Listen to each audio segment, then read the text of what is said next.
Hey everybody, I'm Danny Otto. Welcome into an all-new episode of That Recap Show. Now, before we get into the episode, just want to issue major spoiler alert. We are going to be going over everything that happened in episode 5 of the Creature Commandos series. So if you haven't watched that episode yet, you may want to pause this video, head over to Max, check out that episode, and then come back and enjoy the breakdown. Now, with that out of the way, let's start the show. Poppin' Off presents That Recap Show.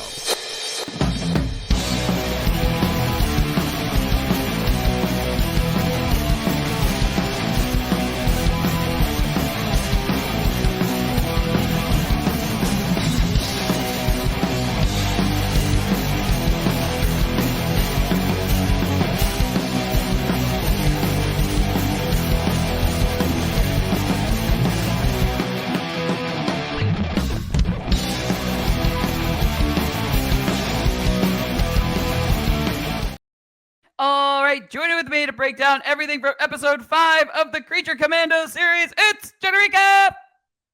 Hello. Hello. How we doing? We're doing pretty good. We look, like, you know, to pull the curtain back a little bit, we're in that weird week between Christmas and New Year's, and neither one of us know what day it is, what time it is, or what's going on. Yeah, I got a little confused for a second. But anyway, Creature Commandos, we've got that to remind us what day of the week it is. So, kicking it right off, episode 5. Look, I feel like I'm going to say this a lot of times. This series keeps giving me things that I like and love in real life. And cats is one of them. You do love your cats. Yep. I do love my cats. And the fact that they point out that there's cats on leashes walking around. That woman is walking a cat. Mm-hmm. I didn't know that was something that happens. Apparently it is. It made me like Frankenstein just that much more, that he was like, no, it must be an omen. I agree. I think it's an omen. This shouldn't be a thing.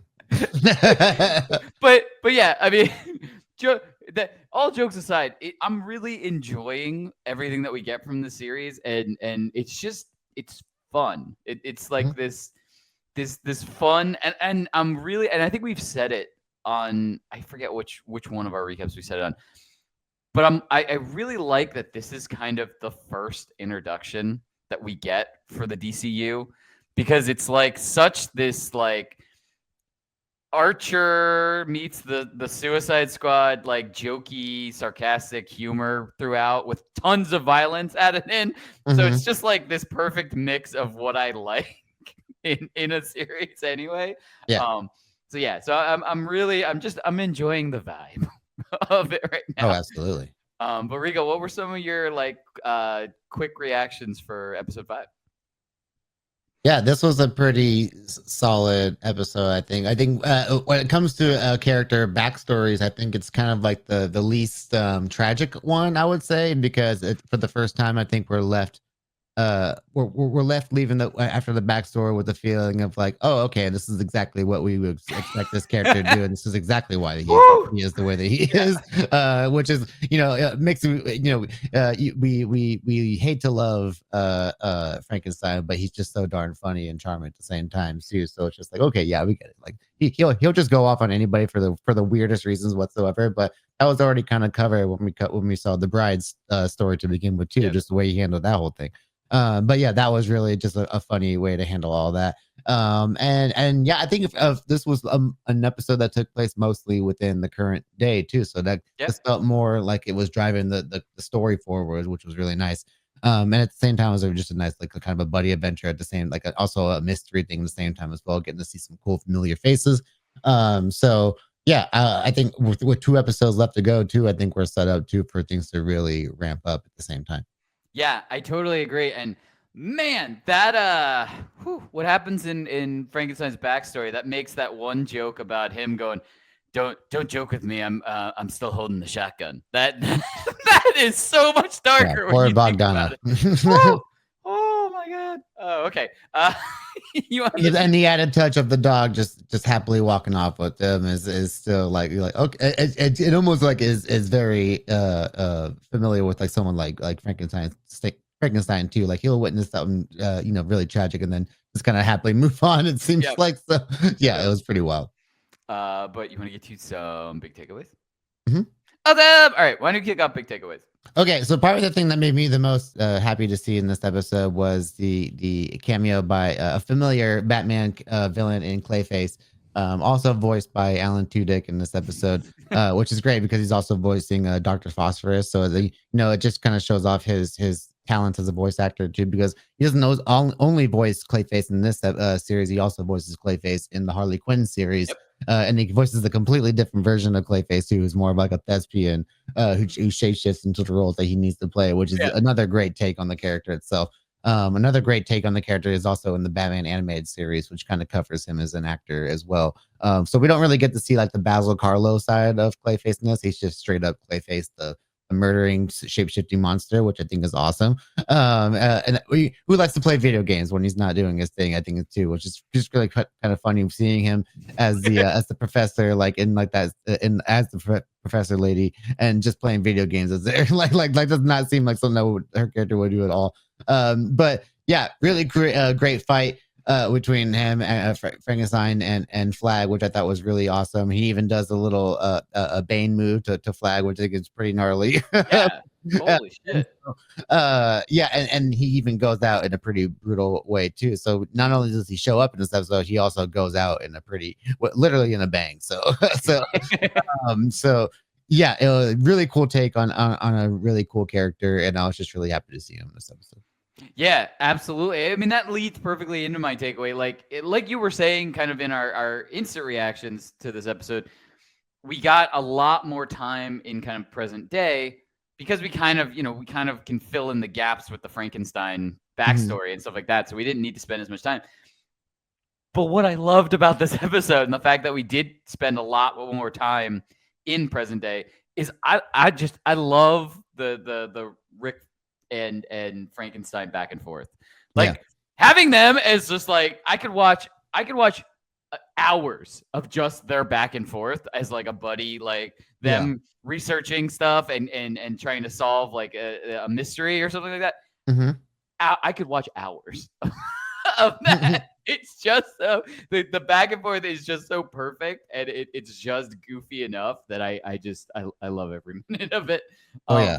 I could see Frank Grillo and David Harbour having a good time with that in live action too. Like those are really good, funny actors at the same time. So yeah, I love the dynamic between those two guys. Yeah, it's so perfect, and yeah, I really enjoy all of that, and kind of it's interesting this episode because not only are we jumping between present day and the backstory for Frankenstein, but we're jumping to two different storylines of present day and the backstory of Frankenstein. And somehow I felt like we spent the right amount of time on all of them. Like, you know what I mean? Like we didn't need any more backstory of Frankenstein. We didn't need, any less of either one of like what's happening in present day. And I mean, I just have to say before we get to predictions, holy shit, Dr. Phosphorus can just he's had some of the most like sadistic moments I think of the show so far. Even when he went out to Cersei a few episodes ago and just like went up and barbecued her face, like you could tell like he gets a real thrill out of doing that stuff. But yeah, he goes an extra step in this episode. Holy shit, he goes brutal on it. But I do have to say, it reminded me almost like of a Rick and Morty like moment. R.I.P. Alexi, by the way. Too bad he passed. Because I liked him. I was really starting. He was starting to grow on me, and then also and Phosphorus just goes like, "Yeah, we're doing that, right?" yeah. Well, no, he said the same thing. He was like, "I really liked that guy." Yeah, I really like that guy. But the part that reminded me of Rick and Morty was like when he's going through the tank and he's just got his middle fingers up. Yeah, dude, that was just that's so totally a Rick Sanchez move. Yeah, like that was great. I just got that. Was great. But anyway, you want to get to some predictions? Yeah, let's do it. Awesome. All right. So I'm gonna kick off predictions with it leading right out of the Rick, Frankenstein, and Clayface fight. We get what looks like Rick Flag Sr. passing away. Like he's coughing up blood. He tries to tell Frankenstein something, and then it just kind of holds on that shot for a beat or two longer than you'd like to see. And he can't be dead, right? Like, Yeah, no, I think he just passed out more than passed away. yeah, either that or your theory of like the fact that Frankenstein might know how to Put someone back together. right Yeah. I might want work that in too. his favor type of thing. So like we He might just kind get of see him as his best friend now. So it's I think that'll be interesting to see how the that best all friends. kind of unfolds. Yeah. And if he kind of does some kind of sciencey something, like Rick Flag might become more of like not immortal, but like just be able to live longer in Or more general. enhanced. Yeah. Yeah, they might be like that kind of thing. So it could be a way that we could have more like Rick Flag longer in the DCU if this is what kind of explains why he's not aging as much type of thing. Yeah. So we already know he's going to be in Peacemakers season 2. We're not really sure where that falls as far as timeline wise with Creature Commandos. But it will be interesting to see if like his appearance in Peacemaker season 2 will be like a follow up to Creature Commandos, and he'll have some kind of like whatever Frankenstein might do to him, hopefully to save him. That's really where I want that story to go. It's either that or Waller and then pick him up and they end up just taking care of him. I think it's just gotta be one of those two scenarios. But yeah, that's a real one I'm interested to see for sure. Yeah, definitely. But what are some of your predictions moving forward? I guess 2 episodes left. We don't really know what's gonna happen. So we've got like basically the penultimate episode coming up next week, and I'm sure that's going to be a pretty wild setup for a finale. So we have 2 episodes to go, but we also have 2 character backstories to go as well. I think we have the episode titles already out, so I think when I saw them, I can't remember them off the top of my head, but the first one seems like it's going to deal with Nina's backstory a little bit. And then maybe they're saving Phosphorus's backstory for the finale, which I can only imagine is going to be one of the more wild ones to be in general. And I'm sure it might culminate in like a big finale moment for Phosphorus as well. I have to imagine it's going to be a big character arc for some journey for him in there somewhere, because also he's basically just a comic relief who also has a lot of fun really hurting and killing people. So I have to imagine there's going to be a level of depth they're going to add to him at some point. But the one I'm mostly interested in is Nina's backstory, because there's just again the whole thing, like she seems way too innocent to be a part of this team, to be in general, even to be like locked up in the same kind of like facility with all these kind of murderous creatures. So I can only imagine what happened in her backstory that like kind of caused her to be put in this position. I don't think it's going to be very good. It's not going to be a very heartwarming watch. It's going to be a pretty heartbreaking watch, I have to imagine, because the character herself already has you already have a level of empathy for the character just in general for the situation she's been put in. So yeah, learning more about her, I feel like it's just going to make her a pretty standout character, I feel. Yeah, I totally agree. I mean, I think Phosphorus's backstory is going to be more chaotic, but it's on par with his character already. Yeah. Nina's is the big mystery that I think we're going to have the oh shit moment type of thing.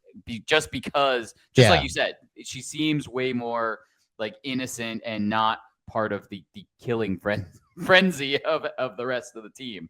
Yeah, so, like a Weasel's backstory, or even like GI robots to a sense. Like, yeah, there's definitely more than just meets the eye. But even to hers, it meets the eye, because she definitely gives off this impression like she's not like the rest of the team. And we haven't really seen her like kind of like pop off really on any like soldiers. I feel like it always feels like she's either protecting somebody else or she's just not in the fight in general. So I want to see like her moment where she like really unleashes at the same time. Yeah, I'm very interested, and like I said, I'm already like preparing myself for like the oh shit kind of moment in that backstory, and it's really interesting. I like the way that they've done this series like this, where we've woven the backstories of the characters into each episode and stuff like that, so we didn't just like kind of burn the first 3 episodes to give us like backstories. We're kind of just getting them integrated into all of the episodes kind of throughout the season. I think it's a really cool staggered way to do it. Like in general, it's cool. Yeah.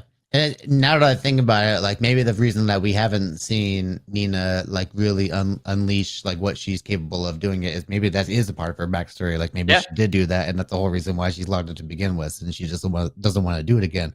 So yeah, oh my gosh, it just makes it way more complex, and I can't wait for the next episode to see what's gonna happen. Me too. I cannot wait. It can't get here soon enough. But as we always say, that's what we think. Let us know in the comments below. What did you think of episode 5? And what do you think Nina's backstory is going to look like? The sky's the limit. We can't imagine how crazy that's going to be. And as always, don't forget, like, subscribe, and turn on notifications to hear about all of our latest audio and video podcast releases. Bye, everybody! Popping Off presents That Recap Show.